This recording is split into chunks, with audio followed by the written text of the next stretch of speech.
Saha enterprise and engineering আজকে আমরা এসেছি নোটবুক মেকিং মেশিনের সার্ভিস ইনস্টলেশন করতে। তো চলুন কাস্টমারের সাথে জেনে নিই যে আজকে সার্ভিস নিয়ে কি বলেন তিনি। স্যার এই মেশিনের অ্যাড্রেস এটা কোথায় বসেছে একবার বলবেন?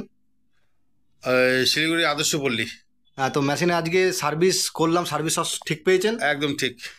তো মেশিনটা তো পুরো ফুল নোটবুক মেশিন। তো এটা কোন কোম্পানি থেকে কিনেছেন? সাহা এন্টারপ্রাইজ, কোন ব্রাঞ্চ থেকে? শিলিগুড়ি। শিলিগুড়ি ব্রাঞ্চ। তো মেশিন তো আজকে টেকনিশিয়ান সব কিছু বুঝিয়ে দিয়েছে, হ্যাঁ, সমস্ত কিছু বুঝে নিয়েছেন? ঠিক আছে। সব সব ওকে ওকে আছে? ওকে, একদম ওকে। সার্ভিসে সন্তুষ্ট? ফাইন। ঠিক আছে, ধন্যবাদ স্যার। এরপর আমরা একটা ডেমনস্ট্রেশন দেখে নেবো মেশিনটা কীভাবে চলছে না চলছে। এই দেখুন এখানে হচ্ছে পিন, যে খাতায় যে পিনগুলো পড়ে এটা হচ্ছে তার ডেমনস্ট্রেশন চলছে। এখন পিন লাগানো হচ্ছে, এটা কাটিং হয়ে গেছে। এটা আগে কাটিং করার পরে এটা আপনার মডেল লাগিয়ে উপরে কভারটা লাগিয়ে পিন করা হচ্ছে। পিন করার পরে চলে এলো ডাবিংয়ের মানে এজ স্কোয়ারিংয়ের কাছে। তো এখানে নোটবুকটা পুরো রেডি হয়ে গেলো। দেখুন কত সুন্দর একটা ফিনিশিং এসছে নোটবুকে। আবার দেখাচ্ছি, দেখুন এই চলছে আপনার নোটবুক স্টেবল হওয়ার জন্য।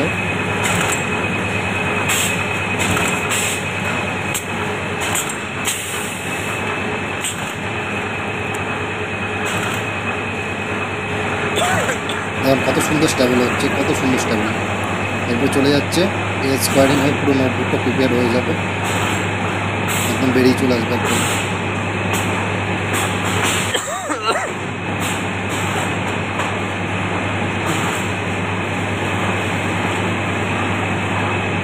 দেখতে থাকুন ভিডিওটি এবং কত সুন্দর যে ফিনিশিং সেটা দেখলেই বুঝতে পারবেন। পুরো প্রিপারেশনটা দেখানো হচ্ছে এখানে, এরপর কাটিংটা দেখানো হবে।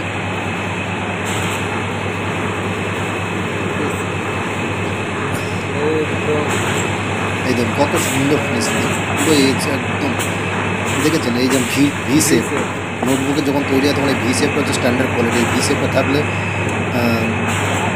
কোয়ালিটি খুব ভালো হয় বলে হয়। তখন একদম এখানে রাখা হচ্ছে একদম একদম গাদা মেরে এখানে সব কিছু নোটবুক একদম দেখুন পর পর পর পর সব একদম দেখুন কত সুন্দর। Just look at the finishing, ফিনিশিংটা দেখুন।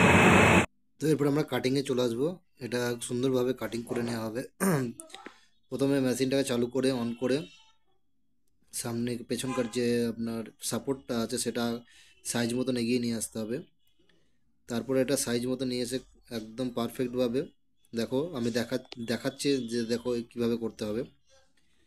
কত সুন্দর কাটিং হবে শুধু দেখবেন। ঠিক এইভাবে খাতাগুলো রেখে সাইজ মতো সাপোর্টটাকে নামিয়ে নিতে হবে। দেখুন বেশি হলে একটু সমস্যা হয়ে যাবে, একদম সাইজে একদম অ্যাকুরেট সাইজ নিতে হবে। একটু বেশি হয়ে যাচ্ছে তখন এটা হাতে করে একটু আপনাকে আগা পিছু করিয়ে নিতে হবে, একদম মেজারমেন্টটা ঠিক রাখতে হবে, তাহলে পেপারগুলো একদম সুন্দরভাবে কাটিং হবে। শুধু দেখে যাবেন। এই দেখুন হয়ে গেল। এবার এবার মেশিন মেশিন চালু করে দিয়ে এবার জাস্ট ব্লেডটাকে নামিয়ে দেবো। দেখো কাটিংটা দেখবেন জাস্ট কত সুন্দর স্মুথলি কাটিং হয়ে গেল একটা সাইজ। এটা এবার কাটিং হয়ে গেল। আবার এগুলো কাটিংগুলোকে বের করে নিয়ে দেখুন কত লেভেল, একদম লেভেলে কাটিং হবে। লাস্টে স্যাম্পলটা আমি দেখাবো যে কত সুন্দর লেভেলে কাটিং হয়েছে। এবার জাস্ট খাতাগুলো কয়েকটা অর্ধেক খাতা উল্টো আর অর্ধেক খাতা সোজা করে মিডিল দিয়ে দুটো ভাগে ভাগ করে নিতে হবে। ঠিক সেমভাবে প্রসেস হবে, জাস্ট লেভেল টু লেভেল করতে হবে। দেখুন এই জায়গাটা একটু দেখে কাজ করলে কোনো অসুবিধা নেই, ভয় কিছু নেই, একদম সেফভাবে কাজ হবে। ব্লেডে হাত কাটা এখানে কোনো ভয় নেই, সব কিছু একদম সুইচে কাজ হচ্ছে। দেখুন অটোমেটিক কাজ হচ্ছে সব কিছু। এই দেখুন কত সুন্দর। এইবার দেখুন আরেকবার কাটিং হবে, জাস্ট আরেকটা সাইড কাটিং হবে এটা। হ্যাঁ, টোটাল তিনটে সাইড কাটিং হবে। একটা হচ্ছে সামনের সাইড আর একটা হচ্ছে একদিকের, এই দেখুন এই দিকের সাইডটা, ঠিক আছে। আর একটা হচ্ছে মিডিল দিয়ে, যেহেতু দুটো করে খাতা তৈরি হচ্ছে তাই একসাথে, তাই মিডিল দিয়ে দু ভাগে ভাগ করে নিতে হবে, তাহলে দুটো খাতা একসাথে বেরিয়ে যাবে। দেখুন কত স্মুথলি, দেখুন টুক করে ব্লেডটা নামবে। এই দেখুন কত সুন্দর ব্লেডটা নেমে কাটিং হয়ে চলে গেল। এবার লাস্টে এবার দেখুন খাতার ফিনিশিংটা দেখুন, just look at the finishing. একদম ক্লাসমেট যেমন ফিনিশ হয় এই খাতাও এই মেশিনে সেম ফিনিশ পাবেন। এত সুন্দর ফিনিশ মাত্র এই মেশিনেই পাবেন। দেখুন প্রত্যেকটা পেজ এক একটা করে উল্টিয়ে দেখা হবে।